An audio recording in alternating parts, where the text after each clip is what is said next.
এই যে নবম থেকে দশম শ্রেণী পর্যন্ত 2টা বছর, মানে আমার কাছে কখনোই মনে হয় না যে এখানে 2টা বছর, যে চোখের এক পলকে আসলো আর এক পলকে মনে হয় চলে গেল। কি এখন একমাত্র আমাদের সায়েন্সের মনে হয় একমাত্র একজন স্টুডেন্ট যে স্কুলে রেগুলার ছিল না, কিন্তু মানে সবচেয়ে অনিয়মিত ছিল, কিন্তু এখন ইউনিভার্সিটিতে পাবলিকে পড়ে আর কি। এখন আচ্ছা, তোর কি একটা কথা মনে পড়ে যে একদিন সাতদিন স্যারের তোর বাবা বলছিল, হ্যাঁ, পরে আমরা বলতাম যে কিরে সাতদিন স্যারের মায়ের কি তোর কাছে বিয়ে দিব নাকি? একটা জিনিস মানে ওটা কিন্তু খুবই ডেঞ্জারাস ছিল। ওই Dangerous আমদা ছিল। নদীটা যখন পার হয়েছে, এটা কিন্তু খুবই খরস্রোতা নদী এবং পদ্মা নদীর একটা শাখা Dangerous নদী। ছিল, তবে আল্লাহ তো বাঁচাইছে যে আল্লাহ স্রোত বাঁচাইছে, বেশি আমরা একটা বেশি ছিল না। স্রোত বেশি ছিল না, যার কারণে আমরা অপর কূলে পৌঁছাইতে পারছি। এবং ওইখানে লোকগুলা কিন্তু আমাদের খুবই তিরস্কার করছিল যে এটা এত ডেঞ্জারাস নদী, তোমাদের এটা সাঁতরায় পার হওয়া উচিত ছিল না। এবং লোকগুলা কিন্তু আমাদের মোটামুটি লোকাল ভাষায় গালাগাল দিচ্ছিল। কিন্তু ওই মায়ার নাম কইরা যে ওই মায়ারে আমরা ভাগায় নিয়ে আসছি, পরে জুনায়েদরে একবার একটা ইয়া দিছিলাম যে মামা আসছি, হয়তো এখন মাইয়া আইসা বলছে এখন আমরা কি করবো, তুই ছিল। পরে একবার স্যার বলছিল ইজি এ প্লাস পাওয়া যায়, এইটা নিয়ে কত জেলাস ফিল করছি। আরে শালার আমাদের কেন বলে না, আমাদের কেন বলে? এখন তো আসলে ওই মানে আমার মনে হয় যে এ প্লাস থাকার থেকে আরো কয়েক বছর যে স্কুল লাইফটা আরো কয়েক বছর যদি রান করতে পারতো, স্কুল লাইফটা যদি কয়েক বছর থাকতো, বাড়াইতে পারতো, যে 10-এ 2 বছর 9-এ 2 বছর, তাহলে অ্যাডভেঞ্চার গুলো আরো বেশি হইতো। লিস্ট আমাদের স্কুল লাইফের ওই যে আমারও ওইটাই মনে হয় যে যে অনার্স থেকে যদি 2টা বছর কাইটা নিয়ে যদি ওই যে স্কুলে নবম দিত। দশমে যদি দিয়ে দিত, তাহলে হয়তো মনে হয় ভালো হইতো। ওইটাই কারণ ফুটবল খেলার একাদশে চান্স না পাই, তাহলে আমি চতুর্দিক দিয়ে গড়বো আর বল টোকায় মাঠে দিব, তবু আমি ফোন ধরবো না। হ্যাঁ, তো যার ছোটবেলায় কেউ মাঠে বা হচ্ছে স্কুল পিরিয়ড শেষে হচ্ছে একেবারে প্রপার রেসপেক্টের সাথে বা প্রপার প্রায়োরিটির সাথে কেউ ক্রিকেট ফুটবল খেলতে না পারে, তাহলে ওই টাইম নিয়ে যে গিল্টি ফিল হয়, গিল্টি না মানে ওই টাইমে যেই খারাপ লাগাটা কাজ করে, এটা আসলে পুরো শৈশবের অর্ধেক জিনিসটা নষ্ট করে গেছে।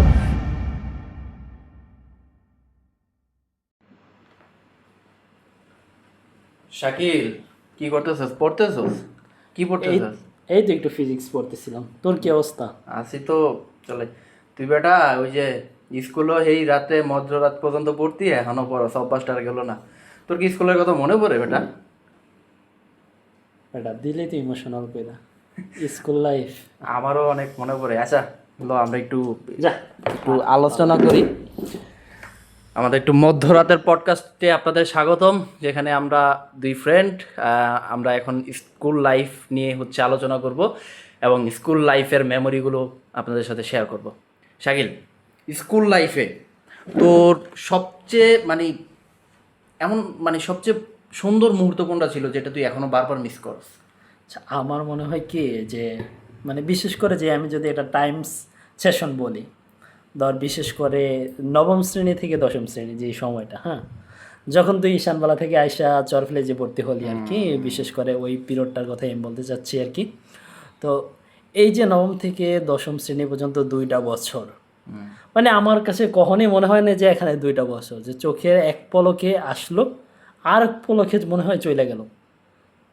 দেখ, আমরা যখন কিছুদিন হজবরল ক্লাস করলাম জানুয়ারিতে 30 দিনের মতো, হ্যাঁ, তো এর মধ্যে কেউ আসলাম, কেউ গেলাম, কেউ চিনলাম, তুই নতুন আসছো, অর্পণ নতুন আসছে, তো হ্যাঁ। তো এদেরকে আমরা তেমন একটা ভালোভাবে চিনলাম না। হ্যাঁ, তো এরপর কি হলো, মাসখানেক যাওয়ার পরে আমরা মোটামুটি আমাদের গ্রুপ ক্লাসও শুরু হলো, বিশেষ করে সায়েন্সের মেজর আলাদাভাবে ইয়ে করতো, একটা ছোট্ট রুমে আমরা 10 জন ক্লাস করতাম, 10 জন 12 জন ছিলাম মনে হয় না? ওই যে ছোট রুমটার মধ্যে যে আমরা যে 10 থেকে 20 জন, মোটামুটি ছেলেরা সম্ভবত 12 জন বা 13 জন ছিল। আব্দুর রহমান নিয়মিত ছিল না, যে ও রেগুলার ছিল না, বাট ও ট্যালেন্টেড ছিল। ট্যালেন্টেড ছিল, যে এখন বেগম রোকেয়া বিশ্ববিদ্যালয়ে আছে আর কি। এখন একমাত্র আমাদের সায়েন্সের মনে হয় একমাত্র একজন একজন স্টুডেন্ট যে স্কুলে রেগুলার ছিল না, কিন্তু মানে সবচেয়ে অনিয়মিত ছিল, কিন্তু এখন পাবলিকে পড়ে আর কি। একমাত্র ও ফ্রেন্ড যে এখন ইউনিভার্সিটিতে পড়ে, আর আমরা হচ্ছে আমরা হয়তো আছি। আমারও মানে স্কুল লাইফের ওই জিনিসটা অনেক মনে পড়ে। মানে এই যে এই সিজনটা আসছে, বিশেষ করে শীতের যে সিজন, এই সিজন তো স্কুল লাইফের হচ্ছে সবচেয়ে নস্টালজি একটা সিজন। এই টাইমে শীত আসতেছে, এক্সাম ভাইব আসতেছে। তা আমি যেটা বলতেছিলাম, আমরা যখন ওই যে 18-19 জনের মধ্যে মোটামুটি 15 জনের মতো ক্লাস করতাম, মেয়েরা তো ছিলই, তো এর সাথে একটা টিচার কিন্তু খুব বেশিভাবে জড়িত ছিল, যার নাম না বললেই নয়, যে লিটন কুমার গোরামি, শ্রদ্ধেয় আমার টিচার। আমি ওনাকে স্মরণ করছি, আজকে গভীর রাতে ওনাকে আমি স্মরণ করছি। তো আমার মনে হয় যে গ্রুপ ক্লাস মানেই লিটন স্যার ছিল, আর লিটন স্যার মানেই মানে আপনাদের বেস্টটা ছিল। আরেকজন ওই স্যার অমায়িক স্যার ছিল, স্যারের কাছে আমি ক্ষমা প্রার্থী, যদি কোনো ভুল করে থাকি আমি স্যারের কাছে আবারও হাত জোর করে ক্ষমা চাচ্ছি। আমাদের মাননীয় প্রশান্ত স্যার, মানে এসএসসি পরীক্ষা দেওয়ার আগে স্যার একবারে দুষ্টুমি করতেছিলাম, স্যার আমার এমনভাবে টান দিছে যে আমার মাথার চুল যা আছে এখান থেকে 4-5টা উঠে গেছে মনে হয়। দেখ, এই জিনিসগুলো কিন্তু আমরা যখন কলেজে উঠছি বা কলেজে যাই হয়েছে, কলেজে তো আমরা একসাথে ছিলাম না, বাট ভার্সিটিতে ওঠার পরে বা অনার্স শুরু হওয়ার পরে এই যে এই এই টিচারদের সাথে আমাদের যে স্কুলে যে ভালোবাসার একটা বন্ধন ছিল, এটা কেন জানি আমি ভার্সিটিতে এসে অনেক মিস করতেছি। আচ্ছা, আমি টিচারদের পর্বটা আগে আগে বলতেছি, কেননা আমার টিচারদের কথা বেশি মনে পড়তেছে, যে ফ্রেন্ডদের সাথে কিন্তু এখনো আড্ডা হয় মাঝে মাঝে। তো বিশেষ করে আরেকটা টিচারের কথা বলতে যাচ্ছি, যে আমি শারফুদ্দিন স্যারের কথা। হ্যাঁ, শারফুদ্দিন স্যার কিন্তু একটা সময় আমরা যখন স্কুলে ছিলাম তখন উনি আমাদের মানে বলতো যে তোদের পড়াশোনা কিছুই হবে না, কিছুই হবে না, তোরা কিছুই পড়াশোনা করতেছিস না, তোরা পড়াশোনা। কিন্তু আমি এখন স্কুলে গেলে দেখি শারফুদ্দিন স্যার উৎসাহ দেয় যে না, তোরা অনেক ভালো পড়াশোনা করছো এবং তোরা অনেক ভালো পদে আগাইতেছো। হ্যাঁ, এবং যেখানে আছো ওইখান থেকেই তুই সেরা হওয়ার চেষ্টা কর। শারফুদ্দিন স্যারের এই জিনিসটা আমি মানে অনেক ভালোভাবে উপলব্ধি করি। স্যাররা তো কখনোই আমাদের খারাপ চায় না, এটা স্বাভাবিক। বাট ওই যে মানে স্যারদের যে কথাগুলো, স্যাররা যে এত করে বলতো যে ফাইজলামি না করে, দুষ্টামি না করে পড়াশোনা কর, কিন্তু আসলে মানে তারা যেভাবে বলতো, যতটুকু এফোর্ট দিয়ে বা প্রায়োরিটি দিয়ে বলতো, মানে অতটুকু জোর দিয়ে যদি আমরা একটু পড়া টেবিলে থাকতাম, আমার মনে হয় যে আমাদের লাইফে আরেকটু আমরা কোনো কিছু হইলে অর্জন বেশি করতে পারতাম। আচ্ছা, লাইফে অর্জন করছি, এখন আমি লাইফে কত দূর আগাতে পারবো বা কত দূর আগাইছি ওই দিকে না যাচ্ছি। আমি বিশেষ করে আমার প্রত্যেক টিচারকে মিস করতেছি, বিশেষ করে যে কয়েকটা স্যারের নাম বললাম, এরপরেও আছে আমাদের শাহ আলম স্যার, তারপর আলম স্যার তো আমরা যখন 9-এ উঠছি তারপরে আসে, আমাদের ফ্রেন্ডের বাবা, অর্পণের বাবা আর কি। তো উনি মোটামুটি দুইভাবেই গাইড করতো, একটা হইছে আমাদের শিক্ষক হিসাবে গাইড করতো, প্লাস ফ্রেন্ডের বাবা হিসাবে মানে আমাদের আঙ্কেল হিসাবেও কিন্তু উনি আমাদেরকে যথেষ্ট হেল্প করছে। বাসায় ডেকেও কিন্তু আমাদের ম্যাথ করাইছে। এবং আন্টিকে বলতো যে এই রান্না করো, ওরা আসছে রান্না শুরু করে। যতদিন আমরা ওনার বাসায় গেছি ততদিন না খেয়ে আসছি এমন কোনো দিন আমি পাইনি। এবং প্রতিদিন ওই যে এখন সোশ্যাল মিডিয়ায় যেটা ভাইরাল হয়, একজন আন্টি স্বপ্নিলের আম্মু এরকম একটা ট্রেন্ড আছে ফেসবুকে। ওই টাইমে হয়তো বা আমরা ফেসবুকে এরকম ট্রেন্ড ফলো করতাম না বা ফেসবুকে এরকম ট্রেন্ড হইতো কিনা আমরা জানি না। ডেফিনেটলি এই টাইমে হলে হয়তো বা আন্টির হাতের রান্না অবশ্যই ট্রেন্ড হয়ে যাইতো। অবশ্যই সবাই এখন অর্পণের আম্মুর মানে অর্পণের ফ্রেন্ড হইতে চাইতো আর কি, এরকম একটা অবস্থা। আই মিস মানে আমি ওই সময়টা। আচ্ছা, তোর কি একটা কথা মনে পড়ে যে একদিন শারফুদ্দিন স্যারের তোর বাবা বলছিল, হ্যাঁ, পরে আমরা বলতাম যে কিরে শারফুদ্দিন স্যারের মায়ের কি তোর কাছে বিয়ে দিব নাকি? শারফুদ্দিন স্যার তো মানে আমার কথার যে স্টাইল ওটা বেশি পছন্দ করতো। কবি আর মানে ওই টাইমটা আসলে নস্টালজি। আমার সবচেয়ে বেশি ম্যাচুরিটি আসছে মনে হয় 19-এর বছরটাতেই। এরপর এই যে একটা ঘটনা তোর কি মনে পড়ে কিনা, যে মনে আছে ওই যে আমরা একদিন সবাই মিল করে যে মানে স্কুল পলাইলাম আর কি, যে প্রায় 10-12 জন সায়েন্সের ছেলেরা সবাই আছে, স্কুল পলাই গেলাম ঈশানবালা গিয়া পুরা নদীটা আমরা একটা ওই পাশে সাঁতার কেটে গেলাম। ফার্স্ট পিরিয়ড ছিল। একটা জিনিস মানে ওটা কিন্তু খুবই ডেঞ্জারাস ছিল। ওই আমরা নদীটা যখন পার হইছে, এটা কিন্তু খুবই খরস্রোতা নদী এবং পদ্মা নদীর একটা শাখা নদী। তবে আল্লাহ বাঁচাইছে, আমরা স্রোত বেশি ছিল না, যার কারণে আমরা অপর কূলে পৌঁছাইতে পারছি। এবং ওইখানে লোকগুলা কিন্তু আমাদের খুবই তিরস্কার করছিল যে এটা এত ডেঞ্জারাস নদী, তোমাদের এটা সাঁতরায় পার হওয়া উচিত ছিল না। এবং লোকগুলা কিন্তু আমাদের মোটামুটি লোকাল ভাষায় গালাগাল দিচ্ছিল যে তোরা যদি মরতি তাইলে এই দোষ আমাদের হইতো। হ্যাঁ, মানে প্রচুর গালি দিচ্ছিল। আমি মনে আছে যে আমি ওই তীর থেকে উইঠা মানে এদিকে দৌড় মারছি লোকের গালি শুই না। হ্যাঁ, ওই যে আর যে লুঙ্গি যে কোথায় রাইখা গেছিলাম এটা তো মনেই নাই। হ্যাঁ, ভুলে গেছি। হ্যাঁ, ওটা রিস্ক ছিল। কিন্তু স্কুল ওই এসএসসি পাস করার পরে আমার মনে হয় না এরকম অ্যাডভেঞ্চার আর আসছে না, এরকম আসে লাইফে সবাই মিলে এত অ্যাডভেঞ্চার আমি কোথাও আর নেইও নাই। ইভেন প্রত্যেকটা সময় আমরা তো টেস্ট পরীক্ষার আগেও মানে এসএসসি পরীক্ষার আগেও, ইভেন এসএসসি পরীক্ষা চলতেছে এই টাইমে অনেক আড্ডা দিছি। যে আড্ডাগুলো এখন আসলে বছরে একবার দিতে আচ্ছা, পারি। আমার একটা জিনিস মনে আছে যে আমাদের যেদিন কেমিস্ট্রি তোর যে টেস্ট পরীক্ষা আর কি, তো কেমিস্ট্রি টেস্ট পরীক্ষার আগের রাতে আমরা পলাইছিলাম, সবাই রে বাড়ি থেকে ফোন দিয়ে আনছিলাম যে সুলাইমান ডেঞ্জারাস একটা প্রবলেমে পড়ছে। কি প্রবলেমে পড়ছে ওটা লাইভে বলা যাচ্ছে না, বলা যাইতেছে না, বলা যাচ্ছে না। আমরা বলছিলাম যে সুলাইমান বিশাল একটা প্রবলেমে পড়ছে, কিন্তু ওই সমস্যাটা ছিল এটা একটা ডেঞ্জারাস ছিল না। আমি তুই যেটা বলতেছিলি এরকম একটা হয়েছিল এক টাইমে। আমাদের এটা হয়েছিল আমাদের কনভারসেশন জাস্ট অন্য ফ্রেন্ডদের আকর্ষণ করার জন্য এবং এবং গভীর রাতে তাদের বাসা থেকে বের করে আনার জন্য। এটা ছিল একটা মিথ্যা উক্তি যে সুলাইমান সংক্রান্ত ঝামেলায় পড়ছে, সো তোমরা এই নাম দ্রুত এটা আসো। মিউট করে দিতে হবে, নাইলে মাইসে ট্রল কইরা একের ইজ্জত মাইরা দিবা আর কি। আচ্ছা, যাই হোক। আচ্ছা, যাই হোক, তো সবাই আসছিল, ফুল রাত আমরা আড্ডা দিলাম, সারা রাত আড্ডা দিয়ে ভোরবেলা আমরা বাসায় যাই। ও এর মাঝখানে কিন্তু আমরা ঈশানবেলায় গিয়ে ওই যে লাদেন এবং তোর বাসা থেকে মনে হয় আমরা ইলিশ মাছ না রাতে বাজা খাইছিলাম, পরে সকালবেলা গিয়ে পরে গোসল করে আসলাম পরীক্ষা দিতে। একদিন ইয়াটা হয়েছিল এরকম যে ওই কোন এক মায়ার নাম, মায়া, ওটা ওটা ওই মায়া আমাদের ক্লাসে এক্সিস্ট করতো, কিন্তু ওই মায়ার নাম কইরা যে ওই মায়ারে আমরা ভাগায় নিয়ে আসছি। পরে জুনায়েদরে একবার একটা ইয়া দিছিলাম যে মামা আসছি, হয়তো এখন মাইয়া আইসা পড়ছে, এখন আমরা কি করবো, তুই ছিলি, আমরা ছিলাম সবাই। মানে কি একটা মুহূর্ত! এই অ্যাডভেঞ্চার গুলো তো মানে অনার্সে ওঠার পরে বা এই যে এখন এই টাইমটাতে তার আসে না, না আসে না।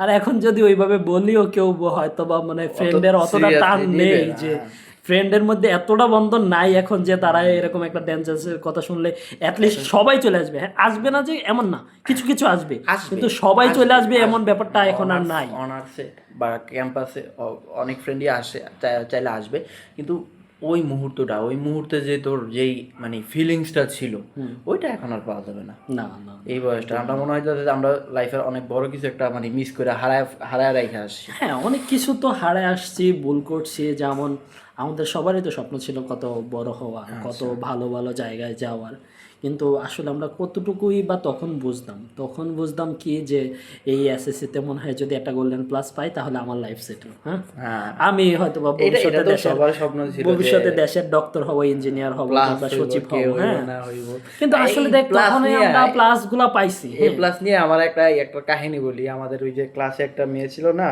নাম হচ্ছে মাইশা, ওর একবার স্যার বলছিল ইজি এ প্লাস পাওয়া যায়, এইটা নিয়ে কত জেলাস ফিল করছি। আরে শালার আমাদের কেন বলে না, এখন তো আসলে ওই মানে আমার মনে হয় যে এ প্লাস থাকার থেকে আরো কয়েক বছর যে স্কুল লাইফটা আরো কয়েক বছর যদি রান করতে পারতো, স্কুল লাইফটা যদি কয়েক বছর থাকতো, বাড়াইতে পারতো, যে 10-এ 2 বছর 9-এ 2 বছর, তাহলে অ্যাডভেঞ্চার গুলো আরো বেশি হইতো। অ্যাটলিস্ট আমাদের স্কুল লাইফের আমারও ওইটাই মনে হয় যে অনার্স থেকে যদি 2টা বছর কাইটা নিয়ে যদি ওই যে নবম দশমে যদি দিয়ে দিত তাহলে হয়তো মনে ভালো হইতো। ওইটাই, কারণ ওই আসলে ওটা তো গোল্ডেন টাইম। ওই টাইমটাতে তো কেউ আসলে ডিনাই করতে পারবে না। ওই টাইমটারে মানে সবাই মিস করবে। কারণ আমরা ঢাকাতে থাকলে বিশেষ করে বেশি মিস করি, কারণ ওই গ্রামের যে আরেকটা কথা আমার ওইটা আমরা পাই না আসলে। তারপরে বাসের জ্যামে যে ঝুলা গেলে মনে হয় যে সব গাট্টে বসকা নিয়ে যাচ্ছে, সব ছাইরা ছুইরা আবার দেশে যাইগা, কি দরকার আছে এত ইয়ে করে। তবে আমার আরেকটা জিনিসও খুব মনে পড়ে যে আমরা কিন্তু মোটামুটি আলামিনের বাসায় বেশিরভাগ আড্ডা দিছি। অনেক গান গাইছি রে ভাই। আলামিনের বাসায় যতগুলা গান আমরা গাইছি, মনে হয় কোনো সিঙ্গার অত গান তার লাইফে গায় নাই। মানে সিঙ্গার তো শুধু তার নিজের গানগুলা গায়, আর আমরা হইছি কি পুরা বাংলার যত সিঙ্গার আছে সব সিঙ্গারের গান একসাথে আলামিনের বাসায় আমরা গাই। আড্ডাও তো হয় না, এই আড্ডা তো ওই ছাইরা আসার পরে আর মনে হয় ওইটা মনে হয় না ওই যে 10ম শ্রেণী পাস করার পরে হইছে, হয় না। 10 পাস করার পরে ছুটির কয়েকদিন এমনিতে ওই টাইমেও ভালোই আড্ডা দিছি, এরপরে আর হয় না। এখন তোর কি মানে, এখন যদি আমি তোর প্রশ্ন করি তুই কেমন আছস বা কি গোল নিয়ে আসছ, বা এখন তোর ডেস্টিনেশন কি আর তোর এখন প্রাপ্তিটা কি? আসলে প্রাপ্তি বলতে এখনো ওই রকম কিছু পাইনি, হয়তো কোনো একটা মোটামুটি অবস্থানে আছি। তো এই যে অবস্থানে আছি এটাকে যদি চেষ্টা করতেছি এটাকে উন্নত করার জন্য আর কি। মোটামুটি দিন শেষে বলে না যে একটা কিছু পেলেই হলো, বেঁচে থাকার জন্য কিছু একটা হোক, সৎভাবে হোক এবং মোটামুটি সমাজে যাতে বলার মতো হোক, সমাজে একটু মাথাটা হালকা একটু উঁচু করে, মানে সবার উচিতে না, মানে যাওয়ার চেষ্টা করছি না, যে সামাজিক একটু যাতে সামাজিকতা standard বজায়, personality হইলে হয়। সামাজিক স্ট্যান্ডার্ড ভাবে যাতে চলতে পারি, অত দূর আগাতে চাই আর কি। অ্যাটলিস্ট সাধারণ মানুষদের যদি হেল্প করতে পারি তাহলে ভালো হয়। ধর তোরা আমি যদি একটা কোয়েশ্চেন করি এরকম যে তুই হচ্ছে ক্লাস 9-এর বা স্কুল লাইফটাতে ফিরে যেতে পারবি, এরকম তোর একটা সুযোগ দেওয়া হয়, তো এখন তুই স্কুল লাইফটা কিভাবে কাটাবি যদি আবার ফিরে যাস? এখন যদি আমি স্কুল লাইফে ফিরে যেতে চাই বা পারি, তাহলে ধর মনে কর আমি কি করব, ওই যে নবম দশম শ্রেণীতে ফিরে যাব। ফিরে গিয়ে মনে হয় প্রশান্ত স্যারের কাছে ক্ষমা চাবো। হ্যাঁ, প্রশান্ত স্যারের ক্লাস আমি মন দিয়ে করব। অবশ্যই ও স্যার, আসলে স্যারের ক্লাসগুলো আমরা ইগনোর করতাম, এই জন্য আমাদের মনে হয় লাইফে ডাউনফল বেশি। ডাউনফল বেশি, হ্যাঁ। স্যারের কাছে ক্ষমা চাইবো, আবারও বলি। আমরাও আর ক্ষমা হয়েছে চাইবো, ইনশাআল্লাহ। অবশ্যই বাকি টিচারদের, মোস্তফা স্যার, মায়া ম্যাম, আদার্স লিটন স্যারের কথা তো বলছিলাম ওই। সব টিচারদের কাছ থেকে একবার ক্ষমা চাবো, তারপর তাদের কাছে তারা যা বলে ক্লাসে সবগুলা মন দিয়ে শুনবো, ভালোভাবে ক্লাস করব এবং ভালোভাবে নিজেকে তৈরি করব যে অবশ্যই দেশের মানে বড় ধরনের নাগরিক যাতে হতে পারি। হ্যাঁ, দেশের প্রপার নাগরিক, যে যার কথা মানুষ স্মরণ করবে, এরকম হওয়ার চেষ্টা করব। আর বিশেষ করে এই যে বন্ধুগুলো আছে না, ওদের সময় আমার মনে হয় না আমি যদি ফিরে যেতে পারি আমি কোনোদিন ফোন হাতে ধরবো। আমি হয় টিচারদের রেসপেক্ট করব, আর বাকি সময়টা হয় আমি ফুটবল খেলবো। আমি যদি ফুটবল খেলার একাদশে চান্স না পাই, তাহলে আমি চতুর্দিক দিয়ে গড়বো আর বল টোকায় মাঠে দিব। তবু আমি ফোন ধরবো না। হ্যাঁ, আমি হয় ওই ফুটবল নিয়ে থাকবো, নয় ফ্রেন্ডদের নিয়ে থাকবো, নয় আমার টিচার দিয়ে নিয়ে থাকবো। আমি এই ফোনকে আমি চালাবো না, আমি ফোন বিক্রি করে দেবো। আমি যদি ছোটবেলায় ওই টাইমটাতে ফিরে যেতে পারি, সবার আগে আমার মনে করো যে ফিটনেসটার আগে ঠিক করে তোর ক্রিকেট আর ফুটবলের প্র্যাকটিস করবো বেশি বেশি। না, আমার ফিটনেস ঠিক আছে, তুই জানাস আমি মাঝে মাঝে ব্যায়াম করে আমার আসলে ফিটনেস ঠিক রাখি। ছোটবেলায় মানে একটা ট্রু অনেস্ট কথা কই, সেটা হচ্ছে তো যার ছোটবেলায় কেউ মাঠে বা হচ্ছে স্কুল পিরিয়ড শেষে হচ্ছে একেবারে প্রপার রেসপেক্টের সাথে বা প্রপার প্রায়োরিটির সাথে কেউ ক্রিকেট ফুটবল খেলতে না পারে, তাহলে ওই টাইমে যে গিল্টি ফিল হয়, গিল্টি না মানে ওই টাইমে যেই খারাপ লাগাটা কাজ করে, এটা আসলে পুরো শৈশবের অর্ধেক জিনিসটা নষ্ট করে দেয়। সো আমি যদি ওই টাইমটাতে ফিরে যেতে পারি, তাহলে আমি ডেফিনেটলি হচ্ছে ক্রিকেট ফুটবল খেলা শিখবো, দেন হচ্ছে মাঠে প্রতিদিন খেলবো।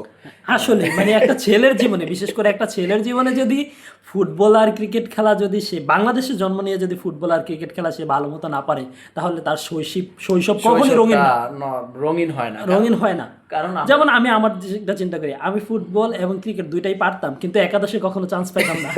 ইভেন্ট এখনো আমার কলেজে যদি খেলা হয়, হ্যাঁ, ফুল একাদশে ভালো মতো চান্স পাই না। মনে হয় এই যে লাস্ট একটা টুর্নামেন্ট আমরা জিতলাম, এটা তো আমি মনে হয় 3 দিন একাদশে চান্স পাইছিলাম, আর ফাইনালের দিনও আমি হাফ টাইম পরে নামি। হ্যাঁ, তাও হাফ টাইম পরে নাই বা যদিও গোল নিচে করিনি, কিন্তু দল কইরা সমতায় আসা পরে ম্যাচটা আমরা জিতলাম আর কি। তা আমি কখনই আমি একাদশের সুযোগ পাই না, হয়তো একাদশের বাইরে থাকি, এইটুকু পারি যে খেলার সুযোগ পাই, কিন্তু একাদশে চান্স পাই না, শুরুর একাদশে চান্স পাই না। একটা জিনিস কি মানে তুই হয়তো জানাস না এই বিষয়টা, আমার খেলার প্রতি ছোটবেলায় অনেক আগ্রহ ছিল। ইভেন আমি যখন নানিগো বাড়িতে বেড়াইতে যেতাম, আমার এক্সের এলাকা, যেটা বর্তমানে সবার এলাকায় তো এক্স থাকে, গ্রাস থাকে, যাই হোক ওটা ছিল ফার্স্ট। অ্যান্ড নানি আমার প্রতি সপ্তাহে যতবার যাইতাম বেশ ভালো অ্যামাউন্টের একটা টাকা দিত ওই টাইমে। যেমন ওই টাইমে অনেক টাকা, তো আমার ব্যাট বল সবই ছিল, ফুটবলও ছিল। আমার ফুটবলের সিজন আসলে 2014 সালে তো মোটামুটি ফিফা ওয়ার্ল্ড কাপ, তখন আমরা বুঝের বয়স শুরু হয়েছে। 10 সালেরটা আমরা জানি না। ওই টাইমে আমার খেলার আগ্রহ প্রচুর ছিল, মাঠে গিয়ে খেলতাম, কিন্তু ওই যে উভয় দলে থাকতাম বা হচ্ছে একাদশে চান্স পাইতাম না, একাদশে চান্স পাইতাম না, উভয় দলের খেলোয়াড় হিসেবে আবার খেললো মানে মানে মানিজ্জত নিয়ে মাঠ থেকে উঠতে পারতাম না, এমন পারফরমেন্স করতাম, বর্তমানে জাকের আলী অনেকের মতো। এরপরে আস্তে আস্তে আসলে ওই খেলার প্রতি আগ্রহটা হারাই ফেলছি, কারণ মাঠে কেউ যদি প্রপার রেসপেক্ট বা যত হাসাহাসি করি বা ফানি হিসেবে নেই, মাঠে যদি কেউ প্রপার রেসপেক্ট বা হচ্ছে প্রপার তোর প্রায়োরিটি না পায়, আমি সে খেলা জানুক বা না জানুক, আমার কথা হচ্ছে সে খেলা জানে না, ওকে ফাইন, তাহলে তুমি সুযোগ দাও, ঠিক আছে। মাঠে কোনো ইম্পর্টেন্ট কোনো কিছু হয় না টুর্নামেন্ট ছাড়া, যেখানে কেউ সুযোগ পায় না আসলে। তো ফাইন, তারে তোমরা সুযোগ দাও, অন্তত সুযোগ না দিলেও তারে মোটিভেট করো, ঠিক আছে। এই জিনিসটা হয় নাই। তো আস্তে আস্তে আমি ওই মানে একেবারে এমন হইলো যে 9-10-এ ওঠার পরে তো আমি তোদের সাথে মাঠে বেশি একটা যাইতামও না, বা খেলার আশেপাশে তেমন একটা থাকতামও না, কিন্তু খেলা দেখতাম। তুই আমার বাসায় যখন আসতি ম্যাথ করার জন্য, হ্যাঁ, হ্যাঁ, তখন কিন্তু সময়টা খুবই ভালো লাগতো যে দুইজনে মিলে মিলে অধ্যায়গুলো শেষ করা, আমি তো ম্যাথগুলা করা। আমি ডেফিনেটলি পড়াশোনায় অনেক পিছিয়ে পিছিয়ে থাকা একটা পোলা। ম্যাথ আমার ভালো লাগতো বেশি। ইনফ্যাক্ট আমি ম্যাথ এসএসসিতে ওই যে 9-এ দুই পাওয়ার পরে হায়ার ম্যাথে এমনভাবে ম্যাথ করছি যে এখন ম্যাথ আমার মানে ম্যাথ আমার সাবজেক্ট। এখন এমন সাবজেক্ট নিছি যে আসলে 12টা সাবজেক্টই ম্যাথ। 12টা সাবজেক্টই ম্যাথ। এই ম্যাথ করতে করতে এখন ইচ্ছেই করে না যে ম্যাথ করি। তবে ম্যাথ অনেক সুন্দর একটা জিনিস, আই লাভ ইট। এটা আমি পছন্দ করি, পুরো ধরে রাখতে মন চায় যে কোনো জায়গায়। ম্যাথ আসলে বোঝা মানে আমার মুখস্থ করা লাগবে এমন সাবজেক্ট বা এমন পড়াশোনা, এটা আমার কখনো পছন্দ না, মুখস্থ না। আমি কিন্তু নবম দশম শ্রেণীতে সায়েন্স নিয়েছিলাম শুধু কম লিখতে হবে এই কারণে। হ্যাঁ, আমি তোরে বলছিলাম তোরে বলছিলাম যে আমার ওই যে বাংলা বা আদার সাবজেক্টে যে এত সৃজনশীলতা বরাবর এগুলো আমি লিখতে আমার খারাপ লাগে। তুই নে বাংলা এত লিখতে হ্যাঁ, পারতো? তুহিনের কথা, তুহিন ওরে বাবা, বাংলা কিন্তু প্রচুর লিখতে পারতো। আমাদের যেমন ব্যাচের দ্রুত একজন হাতে ছেলে লেখা ছিল সুন্দর মনে হয় ছিল। তুহিন, ও শালা প্রচুর লিখতে পারতো। ও তো একদম হাতের লেখা যেমন সুন্দর মাশাআল্লাহ, কিন্তু আল্লাহ কেউ কেউ তার কিন্তু উত্তম স্যারে সব মার্কা মারে দিত। উত্তম স্যারে তো এখন পর্যন্ত শাকিল প্রথম লাইন কি লেখছে, ও সুন্দর লাগছে দে চায়। স্যারের নামটা একটু বদনাম করতেছি না, বাট স্যার প্রশংসা আর কি। স্যার যুক্তিবিদ্যার মনে হয় একটা সাবজেক্ট নিয়ে পড়তো, পাওয়ার ততটুকুই দিত। মানে উনি হচ্ছে মেইনলি কে মানে কতটুকু খুবই বেশি লেখছে এটা দেখতো না, কি লিখছে ওটা দেখতো, যুক্তিসঙ্গত লিখছে এটা দেখতো, এই আর কি। Not quantity is quality. তো যাই হোক, আমরা মোটামুটি এখন রাত কয়টা বাজে? হ্যাঁ, তো কয়টা প্রায় 1টার মতো, মধ্যরাত। এবং আমরা অনেক সময় এরকম হয় যে মাঝরাতে আমাদের অনেক কিছু মনে পড়ে, আমাদের এক্সের কথা মনে পড়ে, আমাদের স্কুল লাইফের কথা মনে পড়ে, এবং আমাদের বন্ধুদের কথা মনে পড়ে, ব্যর্থতা, সফলতা, বন্ধু বান্ধব যাদের সাথে আমরা এক সময় স্কুলে অনেক সময় নষ্ট করেছি। সময় নষ্ট করি না আসলে, ওটা গোল্ডেন টাইম। আমরা ওই এখন স্কুল টাইমে যাইতে পারলে আরো বেশি নষ্ট করতাম, পড়াশোনা বাদ দিয়ে। পড়াশোনা করতাম, সিরিয়াসলি করতাম, বাট আরো বেশি বন্ধুদের সাথে সময় নষ্ট করতাম। এটা এখন রিলেট করতে পারতেছি। মাঝরাতের আড্ডা পডকাস্ট যেটাই বলেন, আজকে কি তোর মানে কিছু বলার কোনো আছে? আসলে বলার আছে বলতে আমি সবাইরে মিস করতেছি খুবই, টিচার, ফ্রেন্ড বা রিলেটিভস যাদের বাসায় সময়টা কাটাইলাম আর কি, যে সবাইরই আমি খুব মিস করতেছি। তবে সবচেয়ে বেশি যেটা মিস করি যে ফ্যামিলির বাইরে, সেটা হয়েছে ফ্রেন্ডদের। তো আশা করি এই যে সামনে আবার বাড়িতে গেলে, বন্ধুতে বাড়িতে গেলে হয়তো বা ঈদের সময় হয়তো বা রমজানে যাওয়া হবে, তখন সবাই মিলে সব যত ফ্রেন্ড আছে, নট যেগুলা শুধু আড্ডা দেয় একসাথে ওইগুলো না, আমি আশা করব যে আমার ফুল বেজ, পুরো এসএসসি বেজ 19 যারা আছে, পাশের শুধু আমাদের স্কুল তা না, পাশের স্কুলেরও কিন্তু আমাদের অনেক ফ্রেন্ড আছে। যেমন ওই পাশে নুর আলম, তারপর ইসলাম আছে, ইসলাম, অশ্রু আছে, নাজিম টাজিম, নাজিম আছে, সিয়াম, অনেকেই আছে। অনেকের কথা নাই বললাম, এদিকে রাহাতটা ওরা অনেকেই আছে। তো আমি চাইবো যে সবাই মিলে একদিন ঈশানবালা নদীর পাড়ে আমরা এক হবো এবং কিছু গান টান গাইবো। যাই হোক, আমার শেষ করার আগে আমি একটু বলে রাখি, আমার মনে হয় কি যারা আমাদের ভিডিওটা দেখবে তাদেরকে একটু বলে দেওয়া উচিত যে আপনারাও চাইলে আপনাদের লাইফের ঘটনাগুলো এভাবে আলোচনা করে রেকর্ড করে আমাদেরকে দেখাইতে পারেন। আবার আপনারা আপলোড দিতে পারেন চাইলে। একটা হচ্ছে স্মৃতিচারণ হয়ে গেল, নস্টালজিয়া হয়ে যাবেন। ইনফ্যাক্ট আমরা কিন্তু এখন মনটা অনেক ফ্রেশ, তুই খেয়াল করছিস কিনা জানি না, কথাগুলো বললাম অনেক মন হালকা লাগতেছে, মানে হালকা হয়ে গেছে, মনে হইতেছে যে কথাগুলো তো তাদের সাথে সরাসরি বলতেছি না, বাট এখানে বলতেছি, হয়তো তারা শুনবে। তারা আমার বিশ্বাস যে আমরা যতক্ষণ কথা বলছি না, সবগুলো কথাই হয়তো তারা বসে বসে শুনবে। ইয়েস, এমন কিছু ফ্রেন্ড আছে।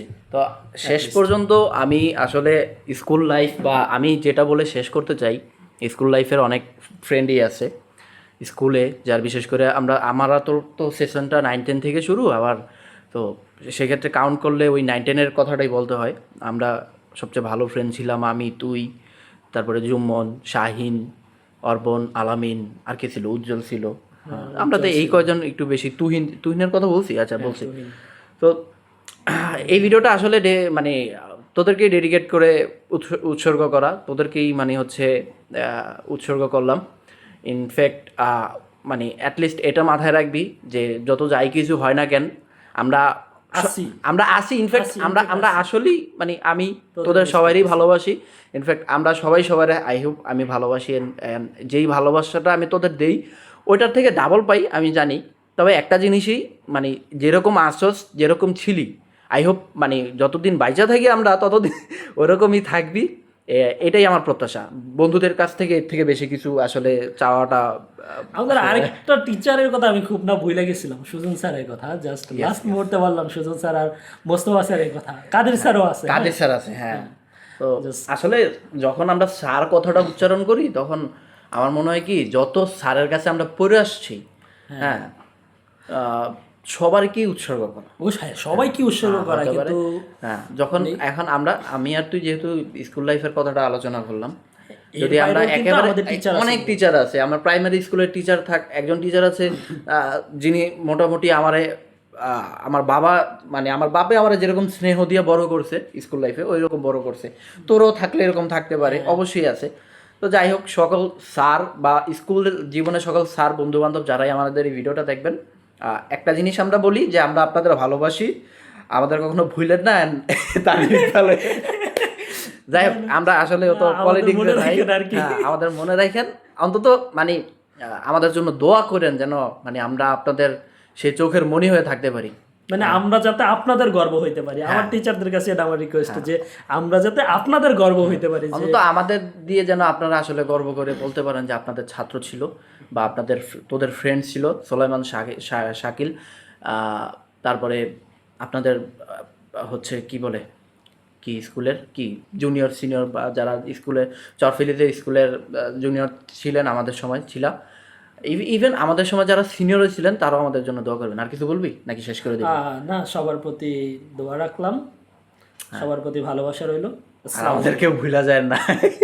আচ্ছা, আসসালামু আলাইকুম। আমাদের মাঝরাতের পডকাস্ট বা আড্ডা যেটাই বলেন এখানেই শেষ। আরেকদিন কি টপিক নিয়ে আসা যায় একটু কমেন্টে বললেন, আমরা ওইটা নিয়ে একটু আলোচনা করব, এতে মন হালকাও হয় অ্যান্ড এন্টারটেনও হয়। আসসালামু আলাইকুম, আল্লাহ হাফেজ।